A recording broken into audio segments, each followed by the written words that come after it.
the Not Great Parents podcast. I'm Molly, and I'm a not great parent, and this is Nathan, and he is also a not great parent. Not a great parent. Yeah, I almost said it, and he's a worse parent. But oh, wow. I don't know why. Wow, that feels aggressive. Isn't it feel weird? That is feels very. weird. I don't know why, because I don't even believe that. I don't know where that was coming That's from. going against everything I wanna we're going to start talk over, about in kind of. this episode about giving a blessing. That feels I a little know. bit Why like did a I curse. think that? You've spoken on me, but that's Anyway, okay. I think you're a great parent, but Oh, not great. that's right. But not great, Shoot, but no. good.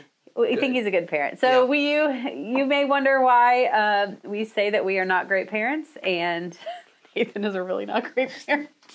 We wonder why we call ourselves not great parents and why Nathan is a horrible, This is terrible. Can no we start good, over? very bad parent. No, this is good. People like this. I promise you this. There are people who hate watch this podcast, and in particular, they hate watch it for me. Yeah. This is their favorite episode. This is their favorite episode. This is their favorite episode that's ever happened. So. Well, we say that we're not great parents because we don't want to be great parents. Correct. So maybe you get an extra star next year then. But we say that we don't want to be great parents because the world defines greatness for us. The world Yes. says that we should be successful and Yes. have a lot of money and all the experiences in the world and have a super special skill or Yes. thing that defines us. And Yes. the world also says that as parents, we should do that for our children, help Yes. them achieve that, get to that.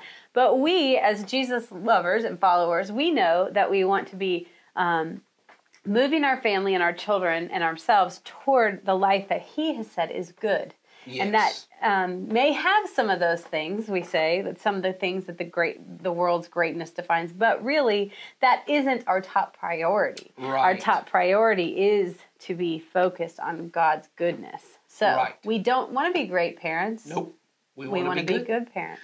And I think in particular, when what we're talking about right now in this series, we've been in it since the beginning of the year, is this idea of family matters. Right. And not just that great theme song and great sitcom Yes. from that, which I can't do because my voice is all scratchy right I now. can't do it because I just can't do it. You can't do it. But really the idea of why do families matter? Why did God put us in families? Right. And we've been talking about lots of different reasons. It's a model for life in the church. Sure. We're actually going to come back to that in a few episodes. But one of the ways that it's a model for the church is this idea of instilling within us an identity in God's kingdom, Right. right? And in God's family and Right. life with God. And we spent a lot of episodes kind of talking about this idea of being kind of confident in my identity as a dearly loved Right. child of God. And that starts with knowing I'm a dearly, for me, a dearly loved child of Ed and Becky. Right. Right? That the specificity of these two people love me and they are for me helps me to accept the love of God Right. for me. But it's also true, and this is kind of where we're going in this episode and where we're going to kind of go the next couple episodes, is this idea of even beyond knowing I'm loved, knowing that I have a future, Right. knowing that I have a place and identity in God's Right. kingdom, that I'm not just like a mindless drone, a Right. robot that kind of exists and I'm the same as everyone else, knowing that I have a special, unique purpose in God's kingdom. That He designed and put into me Yes. so that I can be part of His kingdom. Yes, and that is not just something that comes from God. It comes from God, but it comes from God through people to me. That the way that gets communicated, obviously, and I hear people say this all the time, that like, if you want to hear God's words, and this is not me criticizing or saying this isn't true, you just open up the Bible and you find there are lots of great verses in there that say how God feels about you. Yes. But there's also something incredibly powerful. I'm not going to open up and go to, Psalm 62 and open it up and have see. this moment. Well, and it's going to say Nathan Martin has been uniquely gifted to. It's not going to say that because that's not the way it works. But I might have people in my life who, being informed by the scriptures, having lived a life with God, and having known me, Right. could go, I know Jesus. I know the heart of Jesus. And I see in you, This part. this part of what it means to follow God in you, this specific way He's gifted you. And that becomes this blessing Right. that a parent, hopefully, Yes. gives to their child. And the truth is, many of us never got the blessing of our parents' approval or our parents' calling on our lives. And we've spent most of our life trying to figure it out, right? Well, and trying to get our parents' approval. Right. Some of the most anxious adults I know, when you get down to it, I know it's the joke about what happens in counseling of, you're going to talk to me about my mom. We all got screwed up by our parents. But I don't even mean about something specific that happened. There's a lot of, I just really wish my dad would say he was proud of me. Yes. I really wish they would say, you're a good man. Right. My mom would say, you're a great mother. You're a great wife, or you're a great woman, Right. I wish they just would have seen something in me that maybe they did, but they never said it to me. Yes, and often I have no idea if they thought that or not. Often it's so difficult for us to speak the words we want to speak to our kids, and sometimes it's harder when no one spoke those words to us. Right. But as parents, we have to find a way to give to our children the blessing. Right. And the blessing they need is to know what we've already said. You're loved and approved by me. But also there's this calling that God has for your life. And I can see that in you. And we're really going to be kind of centering this conversation around this book written by Gary Smalley and John Trent, who are, I believe they're family psychologists, but they're also believers. They wrote this book, I don't know, 35, 40 years ago at this point. It's been a minute. It's called, this edition I have is called The Blessing. But there's an edition called The Gift. I think there's a newer edition called The Gift. And this is an older version. This is from 1990. And it looks like it. It does look old. And we're going to be talking through these elements that even now, 40 years later, people are still reading. And I remember when my wife read the book, she read it before I did, about 7-8 years ago, and it was revelatory there were things that she read, and it was like a blessing as it's described there. It was living water to her soul. It was, this is what I needed. And the book is really centered from, if you didn't get this blessing from your parents, how do you get that from God? Right. But we're on the front end of this. Right. Which is, we can do this right for our kids. And so we want to talk about, how do we get this right?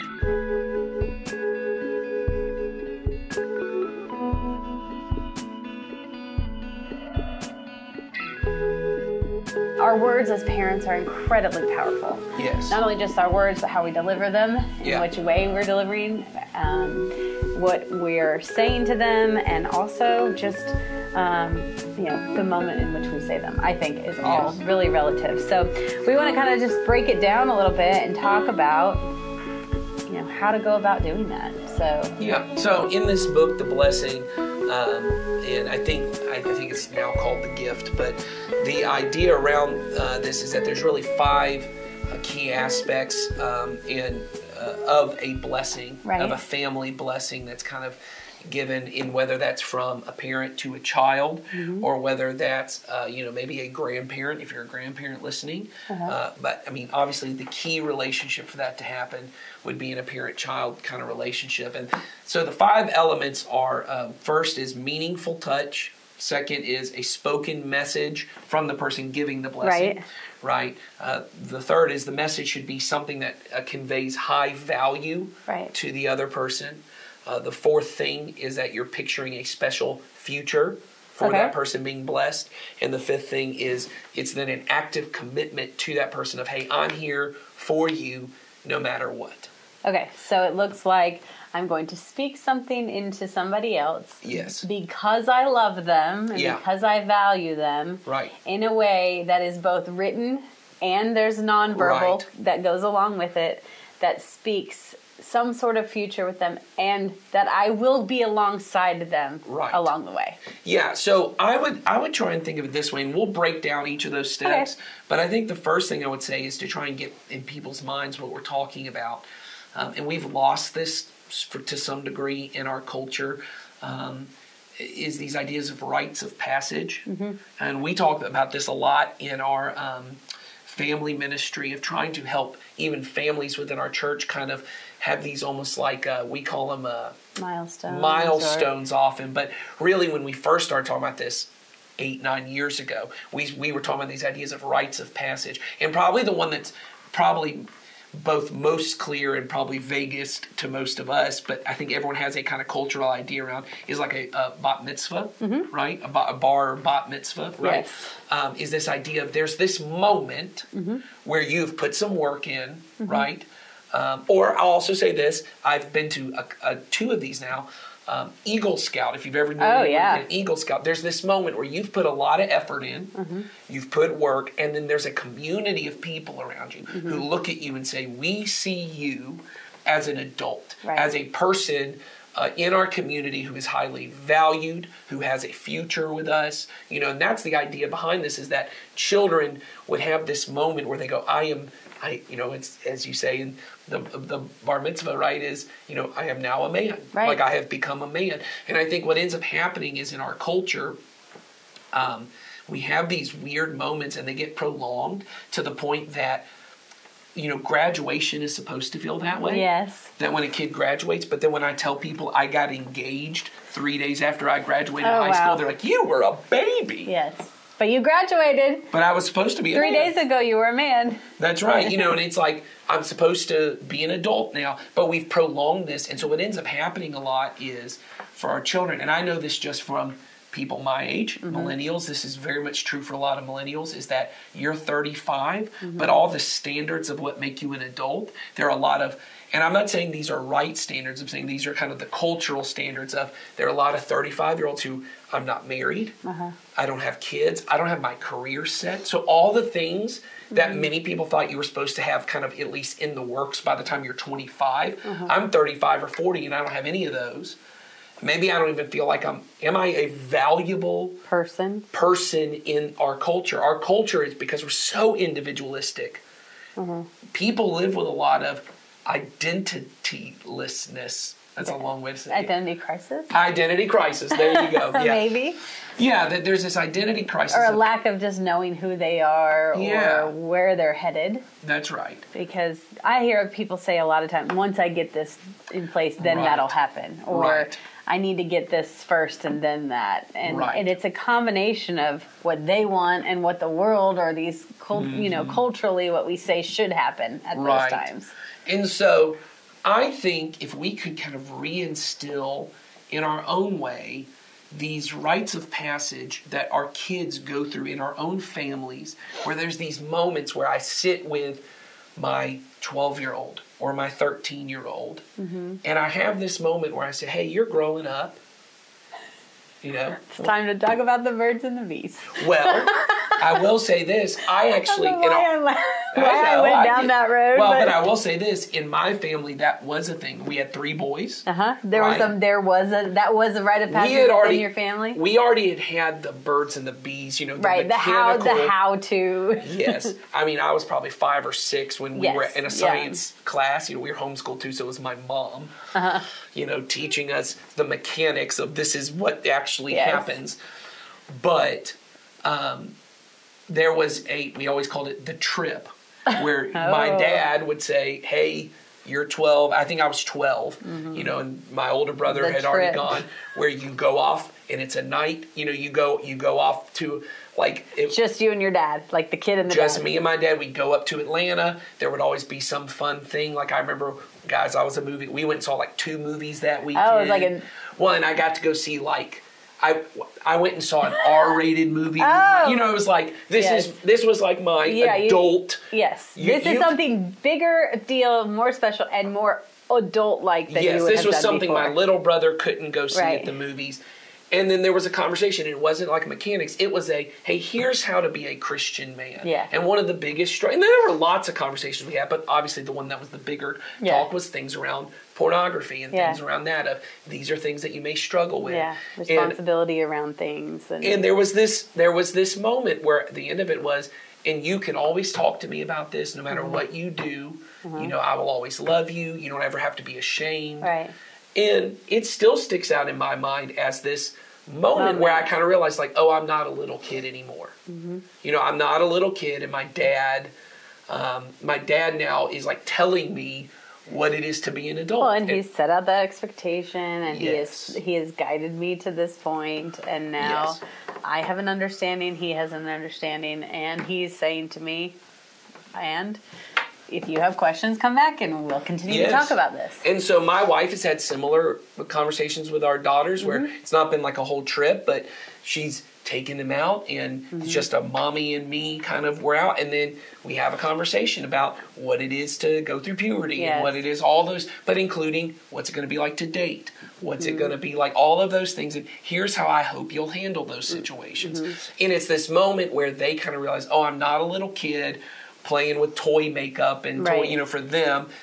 It's now I'm becoming a woman. It's not pretend anymore. It's becoming reality. Yes, and I think this is the big part is we want to be, because often, and I know this is why you kind of laughed about it, but this is how we often feel.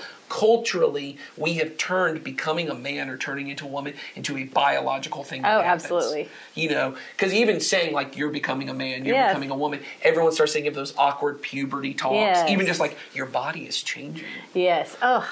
You know, all those kind of things. And everyone's really awkward. But the truth is we do believe there is a spiritual, mental, emotional component, not just a physical component to becoming an adult, that we want to instill into our children confidence, as we've been saying, going into that time. And not just confidence in themselves, but confidence of themselves in God's kingdom. Right. And who they are going to be in God's kingdom, who they already are in God's kingdom, and that they would see that as well, so that they would begin to see themselves as a member of God's kingdom that then blesses others within the kingdom.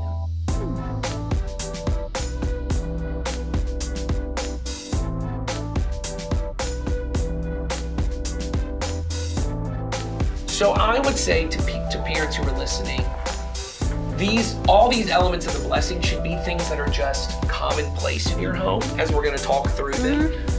But I also would like to say there probably should be, and maybe you, and hopefully, you know, if it's you and your spouse, or if you're a single parent, you would put some genuine thought into how can I have a moment, especially as my kids entering those 12 to 13, 14 years, right, where I sit down and I give them, there's a moment, and maybe it's a special trip, or maybe it's a special, you know, meal, and we all sit together, and there's a moment where me as the parent, right, can sit, or maybe it's both parents, just depends on what works for you guys.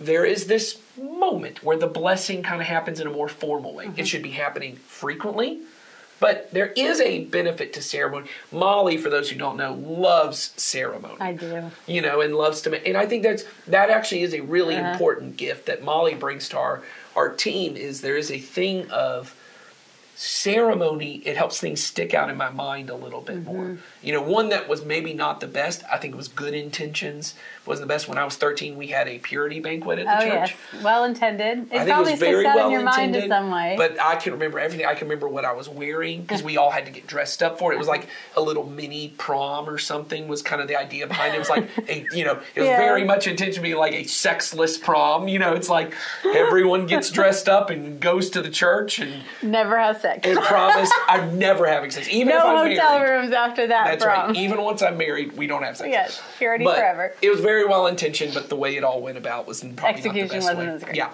but all of that to say, I think there is a benefit to having a moment where you sit down with your child and you kind of plan it out. I don't mean a speech, but you've given thought to your child and their wiring. The way in which God made them. Yes, and give thought to how to do this. So let's just talk through the elements, I think. Right. And when we say blessing, I know we use the trip or the sex. Sure. We're speaking anything that you would want to speak into your child. That is something that is really important to you to be speaking in. So it may be something as much, I mean, it may be about their body. It may be something related to that. Sure. But it may be something about the way in which you see that they're gifted and how they would in turn, you know, you want to help them see that. So we'll give some examples, but I just want to clarify that we use that as an example, but there's a million ways you're blessing your children, and that is something we can't tell you exactly. But it does have to do with blessing them in a way that helps them see themselves in God's kingdom. That's right. So the first element is meaningful touch, which for many of us already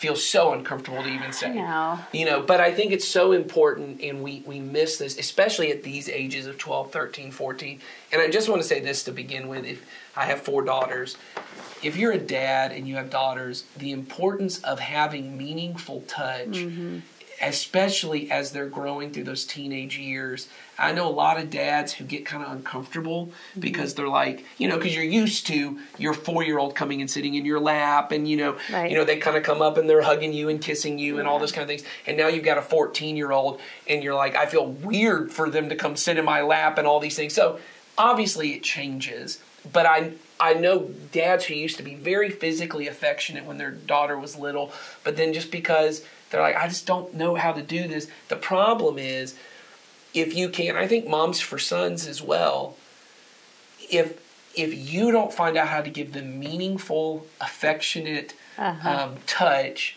then unfortunately in these awkward years, they begin to assume the only way to have affectionate touch is something sexual. Right. I have sons, and I am not an overly physically affectionate person. Right. And so I learned not too terribly long ago that my oldest child, that physical touch is important to him. So for him, often, if I am trying to say something, I will just put my hand on his shoulder. Yes, and that's look him in the eye. That yes. is meaningful to him, and that does not feel uncomfortable to me. Yes. If we hug, I no longer allow us to pat each other during the hug, and I say but both of us just put our hands on each other and squeeze or whatever, because otherwise it feels too kind of weird. But I mean, my point is, you don't have to. It doesn't have to be these huge things. No. For me, it's made a huge difference in when I communicate with him. That has made a huge difference. Well, and I think we're going to talk about this in a future episode about the love languages, but especially if your child has that. I'd say even if they don't have one child who physical touch is just an uncomfortable thing for her. But I know, and I've had to find just throughout the years of what works for her. But I know that when we're having important conversations, I'll even say, is it okay if I touch your shoulder right now? Or is it okay if I hug you right now? Or is it okay for this? Because I want her to know my affection for you doesn't change, even if this is a disciplinary conversation, or even in moments where I'm really proud of you. I want you to know this is an important part. And, we forget sometimes we treat ourselves like we're just intellectual beings. We treat ourselves if we're just maybe even spiritual beings, and we treat our body as if it's lesser, which has honestly, we're talking about sexuality a lot in this episode, it has led to a lot of our sexuality problems is we treat sex as if it's purely biological, and that it somehow is separated from the rest of me. All of us is intertwined, and so when I'm speaking truth to somebody or I'm speaking love to somebody, being able to have some kind of meaningful touch, as you said, if it's a hand on the shoulder, or if you have, I often will say to my daughters, especially if we're having a disciplinary conversation, can I come sit next to you? Can I come sit next to you? Even if we're just sitting there and, our legs are touching one another. Right. Or we're just having a moment where we're both remembering, we're on the same side. Right. I mean, it's a form of nonverbal communication. Correct. And that, for some people, is as important, if not more, than the words that are spoken. Yes. And so you have to plan to be intentional with that as much as the words that you're going to say. Well, let's talk about the words you're going to say, which is the second part, which is you do also have to have a spoken message. Now, when I you can't just go put your hand on their shoulder and just say, "Hey, no words, good guy." You're a good guy. No. You need to have a spoken message. We don't mean a scripted thing, and maybe it is. I will say for some people, sometimes, and for some personality types, I could see one of my daughters would love it if I had written something, like a bullet-pointed message. No, I mean like a letter, and read it to her, and then let her keep the letter. I think something like that, because words, once again, we'll get to that. The words really matter to her, so maybe something very formal would work, but that may feel too stiff and rigid for you, and you're like, that's a little uncomfortable, it feels too formal. So we don't mean that. What we mean is that you have a moment where you sit with your child and you say, and then what's coming in the next 3 are what the spoken message is. Right. Okay. So the next one is you speak the high value of the person. So when you start, you say, hey, I just want you to know you, and I don't, these are things we feel, but we don't always know how to say. Hey, I cherish you. Yes. You are a gift to me. Yes. You know, you are somebody who, when I think about you, this morning, someone has given me a gift recently, and I use it all the time. And every time I use it, I think of that person, and I thank God for that person. Well, I took a picture of it this morning and sent it to him and just said, hey, thank you for this gift. You know, I love it. I love you. And every time I use it, I get to think how thankful I am for you. It's this way of saying, you are a person of high value in my life. Mm-hmm. You know, you are a person who really matters to me. You are not just, you know, sometimes we treat love as a commodity. Mm-hmm. You know, I have a daughter right now who has a little bit of a crush on somebody, but it's because she found out that boy had a crush on her. And, you know, it's that moment, and everyone knows this first. I like that you like me. You make me feel special. Yes. Because you like me. And you could like anybody in this room, but you like me. Yes, and I didn't say this to her, but in that way, love becomes very transactional. Oh, yes. I think we talked about that before, too. In that it becomes, as long as you like me and I like you, isn't it lovely to be loved? It's like that. It's like, I like, it's nice to be nice. Be loved. Yes. And so it's like, we're both being nice as long as that works. But there's a difference to saying, you're this treasure. You are this thing that even I'm so thankful for you, and that you matter so much to me. And those words like precious and treasure, and, you know, those things convey that to people. I think being specific is incredibly important. And I had a teacher back in, a long time ago, but in my senior year of high school, it was she was a literature teacher. And one of the things that she did, she had all these adjectives written on her wall, and I'm talking thousands. Oh, wow. She had white paper all over her wall, and then she just scripted different adjectives all over her wall. And every time we turned in a big assignment, we would have a ceremony for it, and she's like my perfect teacher in my mind. This is totally making sense as to why I'm using People don't know that the 6th love language, and it's only for Molly, is centerpieces. Yes. Centerpieces are a certain love language. Yes, that is true. Well, so her name was Miss Vandervoort, and she would put on this graduation cap and gown, and she would hold your paper, your presentation, and she would say, this was Molly's paper, and she wouldn't talk about your grade. She would say, and these are 2 or 3 things that really stick out about this paper, and then she would connect it back to who you were as a person. Right. And you can see Molly's, X, Y, or Z come out in this paper, and nobody's were the same. That's great. And she spoke that into us each time. Yes. And then she did it. So I would say we had, I don't know, at least once a quarter, if not more, we had some sort of ceremony. And every paper, she never wrote excellent at the top of it. It was always some other great adjective. But I mean, I still know some of them in my brain, And she spoke that into us. And she often would say, that you would be able to, that would continue throughout your life, that those words would probably stick with you throughout your life, and they do. But what was so cool is it was never generalized. It was never good job. It was a building into us, and a projection for how we could do better in the future.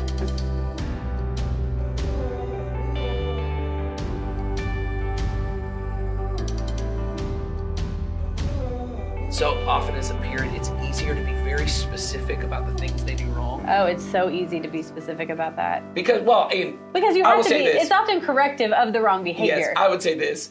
If you're very general about what they do wrong, you got someone. If you're coming in just going, you're a stinky little pig. Yeah, right. Oh, gosh, you're a terrible kid. You're a nasty little worm. Yeah. Not for anything you did, just in general. Just that's who you are. Right. But this is my point. Obviously, I really hope none of us are general with our negative things we say, because we're saying something very specific. And I will say, I've got to come in and correct, you didn't clean something up off on the floor. But often we're frustrated, so we go, why don't you ever clean it? You're such a slob. Yeah, or we do say, you're such a slobber. Oh, you don't ever do your work. You're so lazy. You're whatever. And obviously those things, not good. We don't want to say it. But even if there are things that need to be said, hey, I really need you. You're not cleaning your room. You need to do this. It's very specific. And then we're very general with our praise, which is, hey, I love you. Right. You're a great kid. You do, I'm so proud of you, which are all good things that should be said. But it does help when it's specific. And I say, I love you so much. And one of the things I love about you, one of the things I love about you, one of the things that makes me so proud to be your dad, X, Y, Z. Right, and we do that more. I've done it more with my younger one because for longer with him than I did with my older one, but I do it with both of them. Often when I'm tucking them in at night or something like that, we'll say, you know, I love you. I say the same thing. I love you. I believe in you. I'll see you when the sun comes up. We say that every night.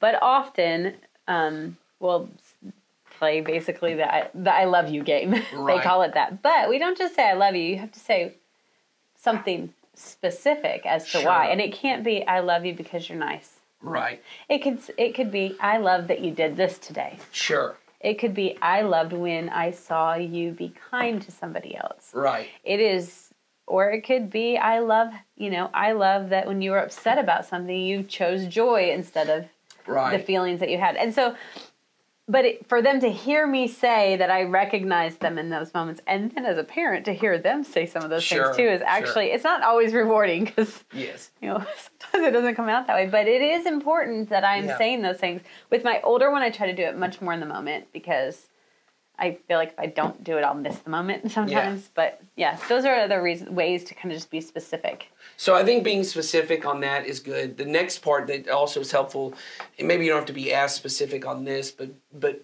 once again, making it unique to the child, is then you picture a special future for that child, which is why I think it's better that the kind of more, rite of passage kind of moment happens when they're in their 12 to 14, because to say to your 5-year-old some specific future, and they're like, I'm going to be a veterinarian who's also a fighter pilot, and you're like, I really can see you both somehow being a fighter pilot and a veterinarian. It doesn't mean anything. Mm-hmm. But when you sit with your 13... You can be anything you want. Yes. I can be all those things. When you sit with your 13-year-old and you say, hey, look, you have such a brilliant mind, or you're so creative, or you're so helpful, or people seem to listen to you every time you speak.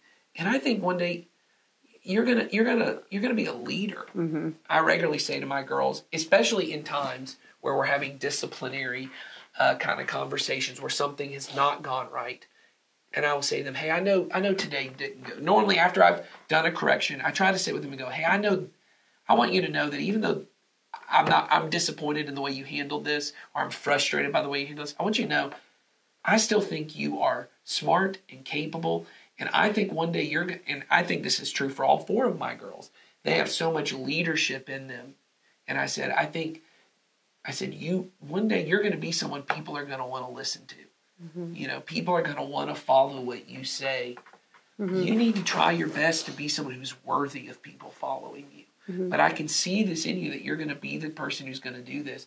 Being able to outline for them, I see this in you. Mm-hmm. That's a huge thing. And I think any of us, adults, hopefully all of us at some point have had somebody speak into us and say, this is where I see things going for you. Mm-hmm. I talked before we filmed about this idea of calling. Mm-hmm. Often every believer at some point, God calls us to something, and I don't mean to a job or a career.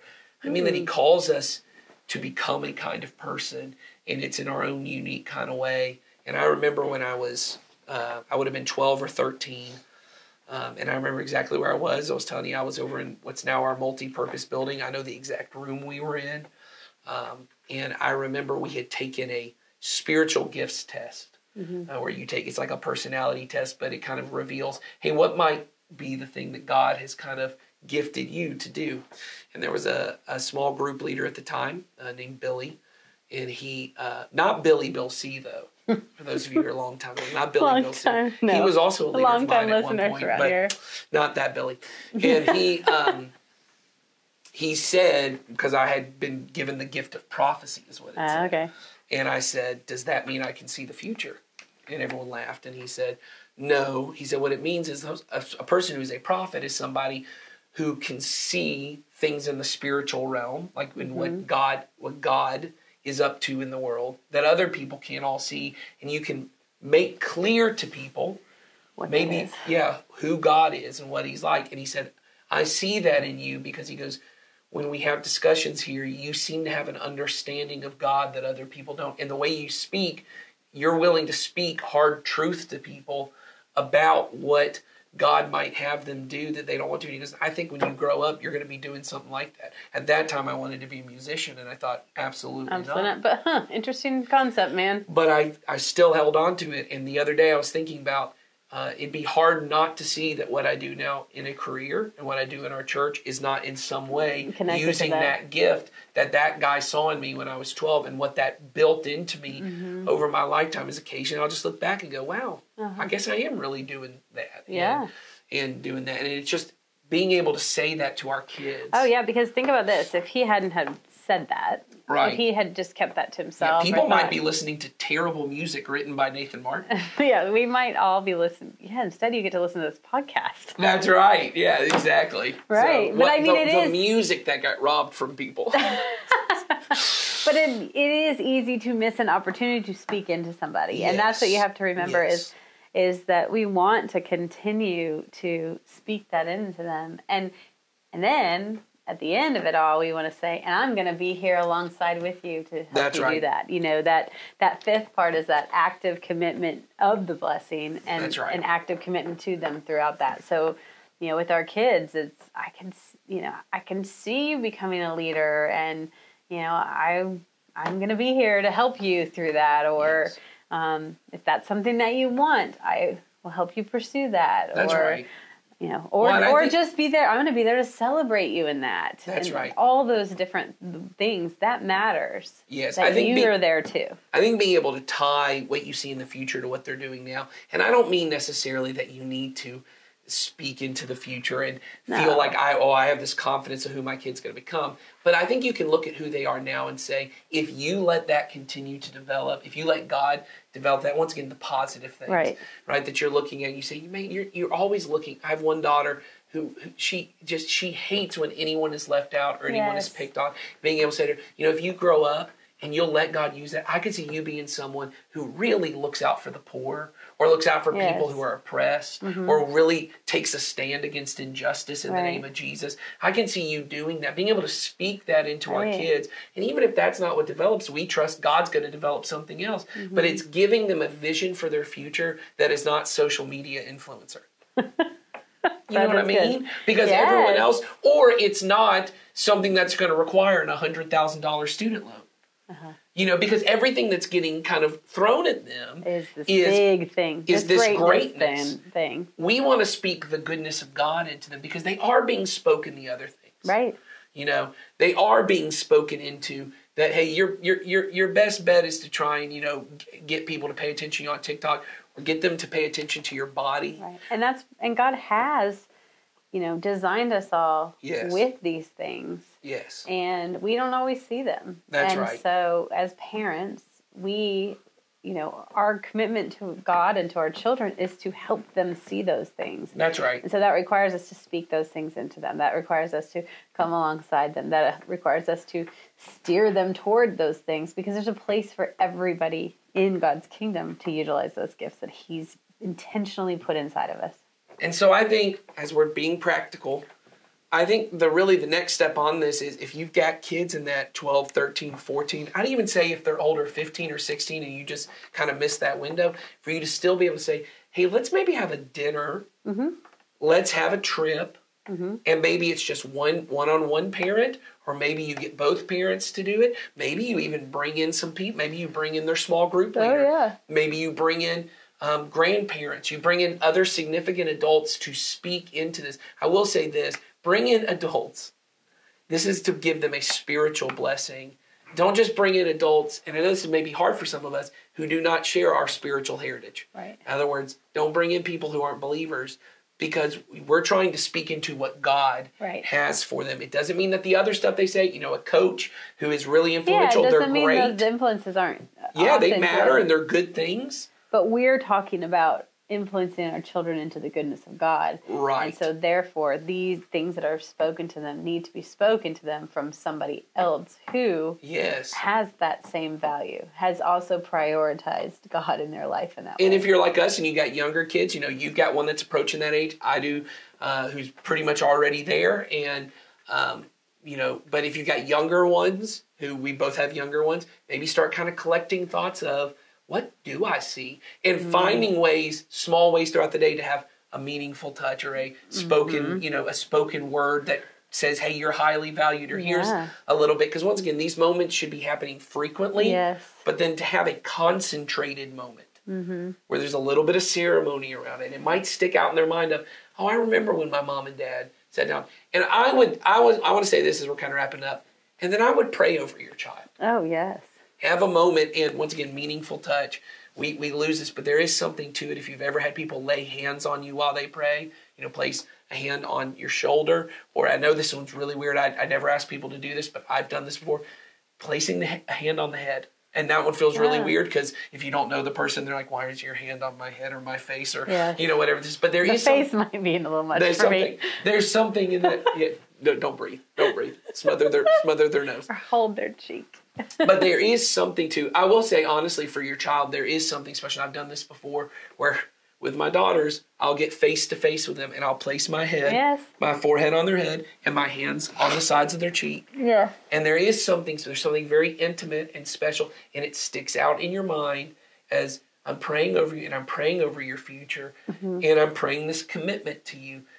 Man, there's something powerful. Oh, yeah. And obviously, this has to be a life. One moment's not going to fix everything. And don't run up and just grab their face and pray real quick, and that's it. Okay, we're good. But these are various things that combined make a huge difference. And we want to do this frequently.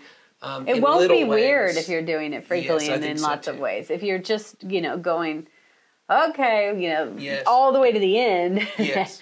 And doing some huge thing that feels very strange, that would be, your kids will probably remember it but it may not have the impact that you want it to have. And so, we do want this to be frequent things. But then, yes, there are things that need to be almost ceremonial and intentional for some kids at different ages. So we hope this is helpful to you all. Yeah. I know that, it's just something that is easy to get out of being intentional about. We think we do it. We thought we did it. We maybe hoped we did it. But really, speaking blessings and gifts over our children is hugely important in helping them be confident in who they are and in God. So we hope this is helpful. If you have questions, comments, anything you want to say to us, just say hello. There's a link in the show notes at the bottom. And you are welcome to use that. We want to hear from you. So otherwise, we will see you next week. Have a good week. Take care. Right. I know. Can you believe it?